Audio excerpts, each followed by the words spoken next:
Sugianto. Kebetulan saya berada di bidang rehabilitasi dan rekonstruksi pasca bencana BPBD DIY. Saat ini saya sebagai fungsional analis kebijakan di bidang RR.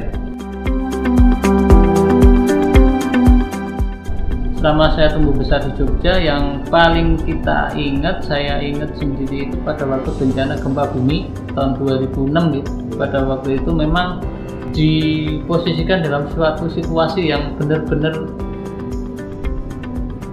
lost control. Kenapa? Karena lebih pada akal sehat kita lebih nggak jalan di situ. Karena ada tutup sebuah kepanikan, karena terjadinya sebuah bencana yang tidak kita duga-duga, ya walaupun sebenarnya gempa-gempa kecil juga sempat kita rasakan, tapi tidak sedahsyat waktu itu. Cerita serunya itu waktu itu pada saat detik-detik setelah nih ya kejadian guncangan gempa itu selesai, itu kita hanya keluar dan terdiam. Maksudnya terdiam itu kita hanya saling ngobrol dengan kiri kanan, orang tua ataupun saudara di situ, dan kita hanya melihat situasi waktu itu. Memang kalau kita melihat situasi pada waktu itu memang sekeliling itu kelihatan gelap. Nah, itu aktivitas yang ada di jalan, kebetulan rumah kami kan ada di pinggir jalan protokol, jalan nasional 3 waktu itu. Jadi kondisi jalan waktu itu langsung hening tanpa ada aktivitas apa-apa, dan kita itu tiba-tiba kok sepi gitu. Tapi selang beberapa menit kemudian, kurang lebih ya 10 menit sampai 15 menit, di situ baru muncul nih beberapa nih di jalan sudah mulai motor, mobil sembarang itu pada ke arah barat, ke arah kota, yaitu saya yakin ke arah rumah sakit, karena mau pickup, mau motor, pickup juga yang di belakang itu orang yang cedera, terus motor juga boncengan 3 juga di tengah orang yang cedera di situ. Nah, pada waktu krodit itu banyak sekali mobil-mobil ataupun kendaraan yang membawa korban-korban gempa pada waktu itu. Yang kita sendiri masih mungkin sedikit shock karena kita melihat situasi kanan kiri juga, ya alhamdulillah memang kanan kiri tidak ada bangunan yang memang langsung roboh. Waktu itu kita sadar setelah kita bertemu di titik itu. Kita nggak bisa kemana-mana, semua saling nutup jalannya, sudah. Terus habis itu kita sudah gitu. Cerita menarik juga dari situ, kebetulan masih family juga, Simbah di tetangga sebelah itu, dia pilih nggak kemana-mana waktu itu. Bilangnya apa? Saya mati urip di sini, wis gitu. Aku mati urip ning kene wis ben arep pengungsi ora apa-apa, tak tunggu nanti omahe kayak gitu.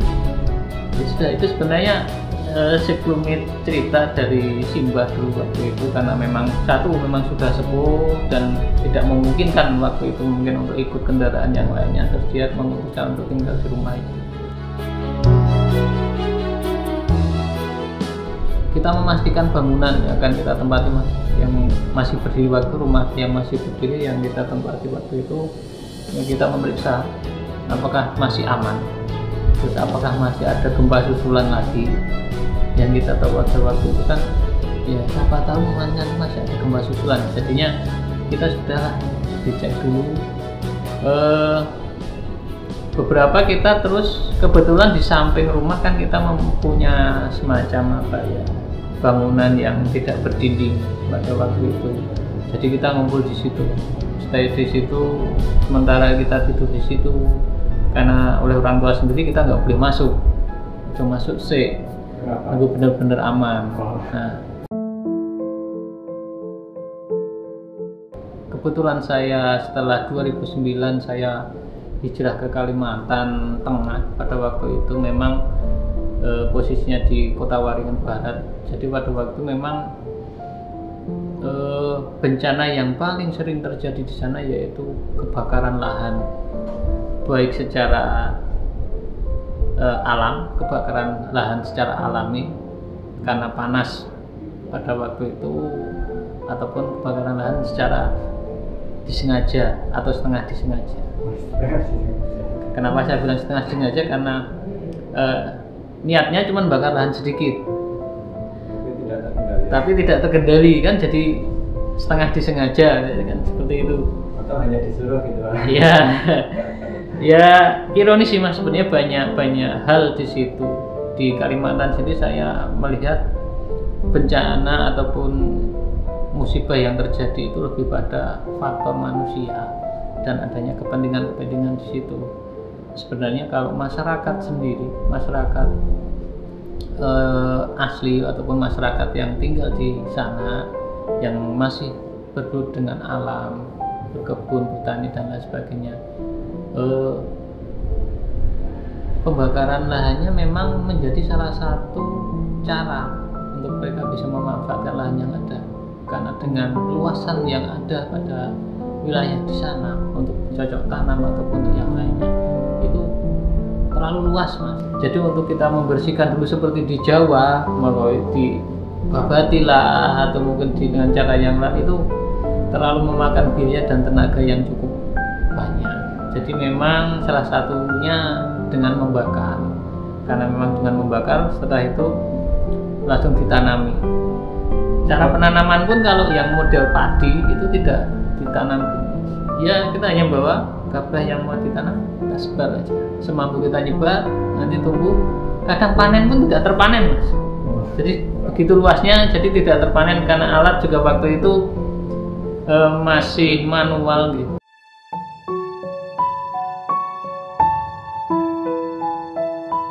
Kalau bencana asap ya pasrah Mas. Jadi artian gini, jadi faktor keberuntungan kami pada waktu di Kuta Waringin Barat salah satunya itu karena wilayah kami itu dekat dengan pesisir. Sebenarnya itu berbeda dengan wilayah Kalimantan yang lain. Sebenarnya ibu kota provinsi kami sendiri di Kalimantan Tengah di Palangkaraya itu kan jauh dari pesisir. Nah, keberuntungan kami, kenapa kami bilang kami beruntung? Karena di wilayah kami masih terbantu oleh angin laut ataupun angin darat di situ. Jadi masih ada pergerakan angin di situ. Jadi asap itu tidak berhenti di satu wilayah mengkumpul di situ. Jadi kalau di tempat kami jarak pandang itu sampai 2 meter itu kalau pagi. Nanti kalau agak siang sudah nambah lagi jarak pandangnya, semakin siang agak nambah lagi. Nanti kalau turun malam terus pagi lagi, nanti pendek lagi jarak pandang. Itu di tempat kami, kebetulan di Kota Waringin Barat betul. Jadi yang membuat itu menjadi sebuah gimana nih, mengganggu dengan aktivitas yang ada, karena satu aktivitas penerbangan juga jadi nggak ada karena jarak pandang pilot terbatas waktu itu. Terus yang jelas di kesehatan banyak penyakit infeksi saluran pernapasan di situ, karena termasuk anak-anak, orang tua, sesek dan lain sebagainya. Jadi situ kalau di provinsi sendiri lebih parah sebenarnya. Kenapa yang paling parah? Karena udara itu tidak bergerak. Jadi seperti kita di satu ruangan, terus ada yang merokok 4 orang, udaranya ya di sini aja ngumpul gitu.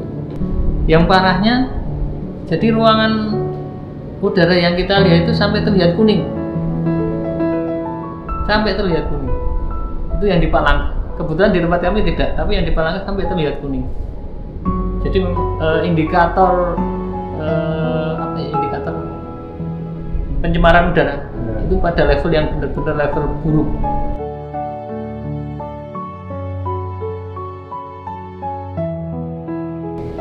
Kalau kita lebih pada tidak keluar rumah sebenarnya, hampir sama seperti COVID, karena mengurangi aktivitas keluar rumah.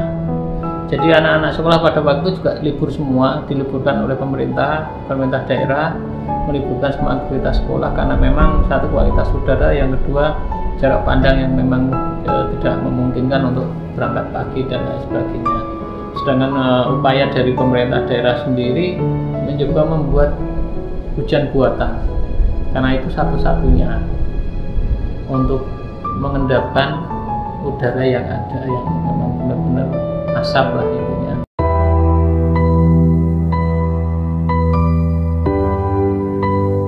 Bulanan mas, bisa 1 bulan itu nggak ada penerbangan, nggak ada yang lain gitu.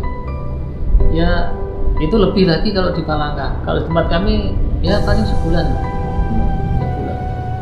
Ya itu kadang pembakaran lahan itu memang efeknya sampai yang terakhir kita rasakan dan kami alami di Pemda itu sampai masuk ke wilayah konservasi orangutan pada waktu itu. Jadi semua aparat diturunkan, termasuk TNI, Polri, pemadam diturunkan untuk memadamkan api yang ada.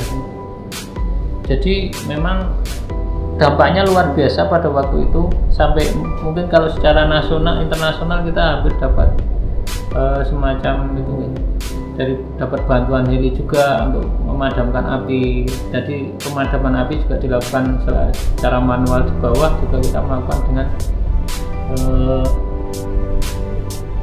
air dengan helikopter. Pada waktu itu dapat bantuan dari tetangga sebelah juga, dari Malaysia pada waktu itu, karena memang kebetulan memang wilayah kami adalah wilayah perkebunan, jadi memang kebanyakan rata-rata juga yang kita sayangkan sebenarnya di situ adalah pembukaan lahan oleh perkebunan, perusahaan-perusahaan besar dan lain sebagainya. Sebenarnya kalau untuk petani lokal dan lain sebagainya pun tidak akan seluas itu.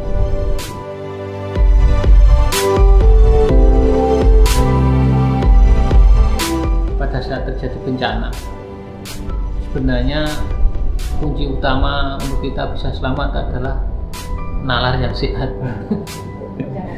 Jangan sampai panik, karena dengan kepanikan kita itu yang justru akan membuat kita celaka, kadang seperti itu.